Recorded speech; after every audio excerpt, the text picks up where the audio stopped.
happened between the hours of 2 a.m. and 3 a.m. if I recall correctly. And we were at Jeff's Pizza in downtown Ames. Went there with a few buddies of mine, and Kate was sitting there in the corner with her friends, and Colby proceeded to go over there and start talking to her and pretended that he was a cowboy. And out of nowhere he was like, oh, you know, I ride cows, I'm a cowboy. And I was like, okay. They stayed and I think made up quite a few stories about themselves for an hour or so until the pizza place closed. And then they were like, it's really cold outside, how are you getting home? And I was like, oh, I just walk home all the time. It was pretty cold out, so we decided, hey, let's give you a ride home, you know. So we all hopped in Colby's car, I think, and dropped you off at your apartment. And then 2 days later, we were at McDonald's, and I had told my friend Ashlyn about Brad and his friends. And then we saw him at McDonald's, and I was like, that's the Brad I was telling you about, Ashlyn. And then, like 3 days later, Friday night, we all went to this party at one of our friend's house, and she just so happened to be there, and we kind of hit it off there.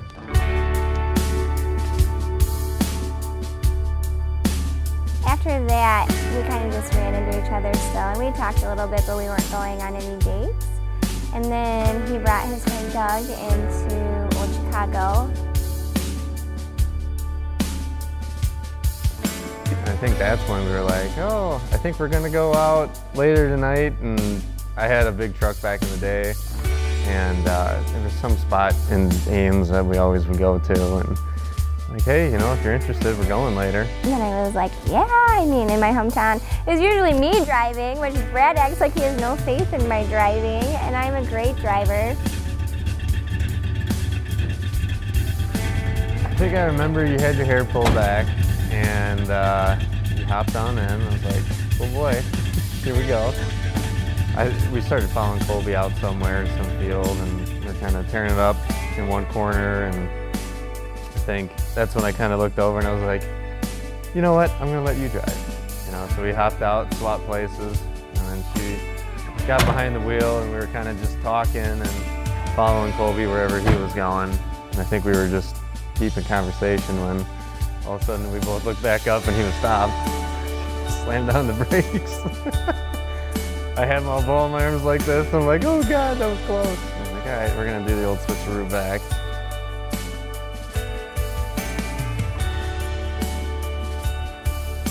A big thing that we used to do is go to Outlaws and dance, so that was kind of like our thing. So the first few weeks we were meeting up at Outlaws and going out.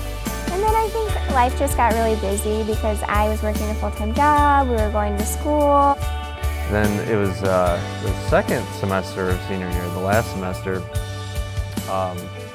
We were out at Outlaws, which is the country bar out there, and it was almost closing, and I was about to leave, and her friend came up and approached us. So Chris and I took a shot and said, we're not letting this happen. Because I was like, oh my gosh, I love that kid. He cannot leave the bar with this girl. And so I told Kristen, what are we gonna do? And she was already well on her way over to Brad and was like, listen Brad, Kate likes you, don't do this.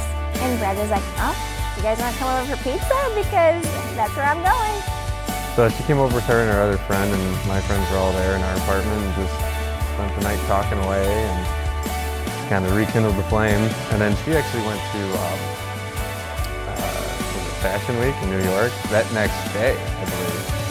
And she was gone for a week, and then that's when it really sank in. I was like, oh man, I miss this girl. And that week was also Valentine's Day, so Brad was like, I wish you were here to do something fun for Valentine's Day. And I was like, oh, he must like me too. So that was kind of like when we really knew. So she came back, and then that's when it really got serious. We started hanging out every night. We go out all the time, and then I went on spring break, and as soon as we got back, we were like, all right, we're making this official. I was supposed to go to North Dakota, and one of the salesmen at our company quit. So my dad called me in his office, and he offered me a position within the family company. So I was like, well, 15 hours from Kate and doing something totally crazy, but with my degree, or kind of blowing that off, being closer to Kate and being home. And then this place was kind of on the horizon as we were going to purchase it, but it just took a long time to actually get it. So I chose here. And then we were seeing each other every other weekend. So he would drive there one weekend, I would drive to see him the other weekend, and we did that for an entire year. And then we were like, okay, it's a lot, so we need to decide what we're doing. And we both were like, well, we know what we're doing. We just have to implement a plan here. So we knew that this farm was for sale, and I had already told him, like, I don't want to live in an apartment. And I was used to, you know, growing up on a farm out in the country, and that's what I was missing. And he was all for it. He was like, yeah, we can find some land, we can live on a farm. So in that whole time process, this property was kind of coming up, and just by the time the guy who owned it before wanted to sell and the whole deal went down, it ended up that we got the place. And then we moved in here, and it was like, oh my gosh, this is what I've always wanted my life to be.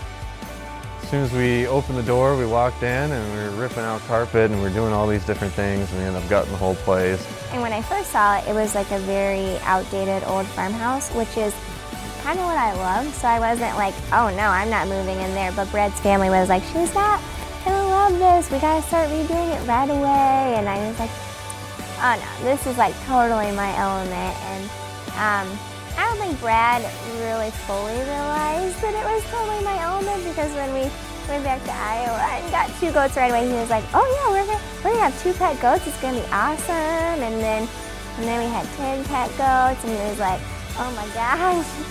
We actually had discussed it and said that, you know, we want to get married. Go pick out a ring. I'm like, she graduated from fashion apparel merchandising, and she's very picky about what she wears and everything. So I'm like, you know what? If you're going to be wearing this for a long time, you probably should like it. And then I went and picked it up. So I'm sitting in my truck, and I had it in the glove box, and her mom's standing outside, and I said, Canberra, come over here. So she comes walking over, and she looks at me, and I have this big grin on my face. She's like, you got a shit-eating grin on your face right now. And I don't know why. And I just pulled out the ring, and I showed it to her, and she instantly was crying. And I was just kind of laughing and everything. I was like, yep, it's gonna happen, you know, so I'm gonna need your help. She's like, anything you want, you know, she was so happy. So she's asking me, you know, well, where can we hide something? So we both walked into the goat barn, and I look up into the loft, and I was like, this is it. Kate woke up that morning. She rolled over and looked at me and said, oh, this is gonna be the worst day ever. And I looked back at her, and I'm like, oh God. Well, I hope that's not a sign.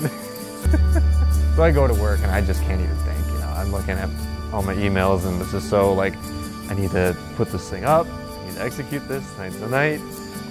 There was some goat, I think we had a baby or something like that. And I was like, oh, you know what, I'm gonna go check on them in the barn and, you know, put something away. She's like, well, that's kind of weird, you know, why are you going in there right now and you're wearing your nice stuff, you know, what the heck's going on? Kate's mom went into the bedroom, and then Kate came down before she could talk to her. So Kate came out on her own, and she started walking towards the barn. I was up there, and it was pitch black, and I was standing by the cord so I could plug in the lights as soon as she, you know, climbed up the ladder. So she came in, and I see her walking. My heart's pounding. So she comes walking in, opens the door. She's, you know, you could tell she's like looking around, and she didn't see me. She's like, well, Brad, where are you? And I'm like, oh, Kate, I'm up in the hayloft. I could really use your help up here real quick. She's like, no, you know I don't like going in that hayloft. I'm not coming up. Hey, you just have to come up, please. She starts climbing the ladder. My heart's racing. And as soon as her head pops up to the floorboards, I plug in the lights. And she turns around and she looks at me. She's like, oh my God, here? Right now? I was like, yep, come on up. So I'm like handshaking, and I said some words I don't even really remember, and you know, hit the knee, and she said yes, and we were both kind of in tears. And then I kind of walked her through, you know, how exactly all this happened, and we went and looked at all the pictures and everything. know, Kate and I have been working so hard on this place and trying to get our lives together, and she's done such a great job with her entrepreneurial skills and starting this business. And I think the most excitement is just to call each other ours, you know, and say this is our place, this is our dream, this is our hard work. You know, it's a shared thing. We've been working our butts off for it, and just being able to wake up next to her every morning, that's the end goal for me.